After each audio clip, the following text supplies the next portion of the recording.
ଅନେକ ଦିନ ତଳର କଥା। ଜଣେ ସାଧୁ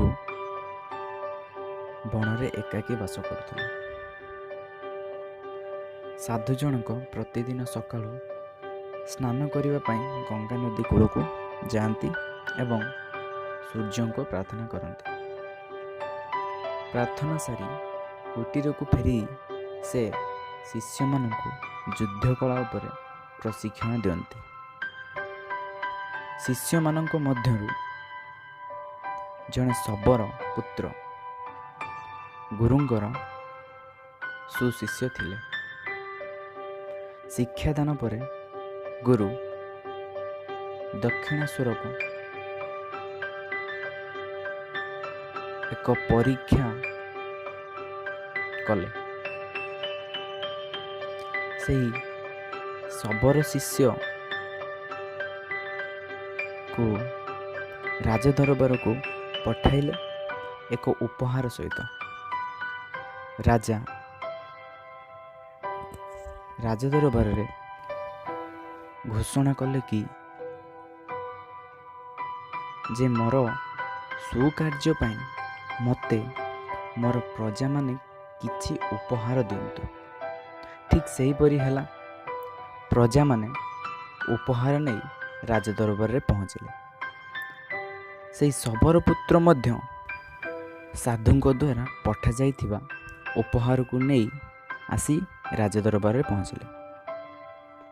ରାଜା ସେହି ଉପହାରଟିକୁ ଦେଖି କ୍ରୋଧିତ ହୋଇ ଉଠିଲେ, କାରଣ ସେ ଉପହାରଟି ଏକ କାଚ ବୋତଲ ଥିଲା।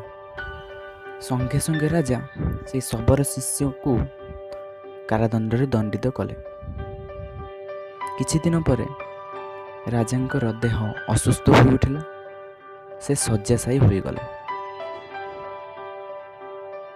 ତାର ଠିକ୍ 2 ଦିନ ପରେ ସାଧୁ ଜଣକ ଆସି ରାଜାଙ୍କ ନିକଟରେ ପହଞ୍ଚିଲେ ଏବଂ କହିଲେ, ତୁମେ ଯାହାକୁ ସାମାନ୍ୟ କାଚ ବୋତଲ ଭାବି ଗ୍ରହଣ କଲ ନାହିଁ, ସେଥିରେ ଏକ ଚମତ୍କାରୀ ଶକ୍ତି ଅଛି। ତାକୁ ଖୋଲି ଦେଖ। ଠିକ୍ ସେହିପରି ହେଲା। ରାଜା ସେହି କାଚ ବୋତଲକୁ ଖୋଲି ଦେଖିଲେ ଆଉ ସେ ଧୀରେ ଧୀରେ ଆରୋଗ୍ୟ ହେବାକୁ ଲାଗିଲେ। ସାଧୁ ଜଣକ ଆଉ ଗୋଟେ କଥା ମଧ୍ୟ କହିଲେ, ମୁଁ ଯେଉଁ ଶବର ଶିଷ୍ୟକୁ ଏଠାକୁ ପଠାଇଥିଲି ସେ ମଧ୍ୟ ଏକ ଶ୍ରେଷ୍ଠ ଉପହାର ତୁମ ପାଇଁ।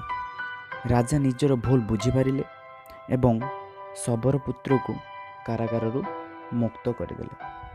ହଠାତ୍ ରାଜମନ୍ତ୍ରୀ ଆସି ପହଞ୍ଚିଲେ ଆଉ କହିଲେ, ମହାରାଜ, ଅନ୍ୟ ରାଜ୍ୟରୁ ରାଜା ଆମ ରାଜ୍ୟ ଉପରେ ଆକ୍ରମଣ କରିଛନ୍ତି।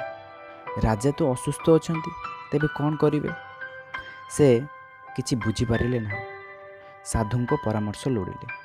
ସାଧୁଙ୍କ ପରାମର୍ଶ କ୍ରମେ ସାଧୁ ଜଣକ କହିଲେ, ମୋର ଏହି ଶବର ଶିଷ୍ୟ ଜଣକ ସବୁ ଯୁଦ୍ଧ କଳାରେ ଅଭିଜ୍ଞ, ତେଣୁ ମୁଁ ମୋର ଶବର ଶିଷ୍ୟକୁ ତୁମ ପରିବର୍ତ୍ତେ ପଠାଉଛି। ଠିକ୍ ସେହିପରି ହେଲା। ଶବର ଶିଷ୍ୟ ଜଣକ ରାଜାଙ୍କ ପରିବର୍ତ୍ତେ ଗଲେ ଏବଂ ଯୁଦ୍ଧରେ ଅନ୍ୟ ରାଜ୍ୟର ରାଜାଙ୍କୁ ପରାସ୍ତ କଲେ। ରାଜା ଏହା ଦେଖି ଅତ୍ୟନ୍ତ ଖୁସି ହୋଇ ଅନେକ ମୂଲ୍ୟବାନ ଉପହାର ଦେଲେ ଆଉ ଗୋଟିଏ ରାଜ୍ୟର ରାଜା ଭାବରେ ସେହି ଶବର ପୁତ୍ରକୁ ଘୋଷଣା କଲେ। ଏଥିରୁ ଆମେ ଏହା ଜାଣିଲେ ଯେ ସେହି ଶବର ପୁତ୍ର ପାଇଁ ଏହାଠାରୁ ବଡ଼ ଶ୍ରେଷ୍ଠ ଉପହାର କିଛି ହୋଇନପାରେ। ସାଧୁ ଆଉ ସେହି ରାଜା ଜଣକ ହସି ହସି ସେହି ଶବର ପୁତ୍ରକୁ ବିଦାୟ ଦେଲେ।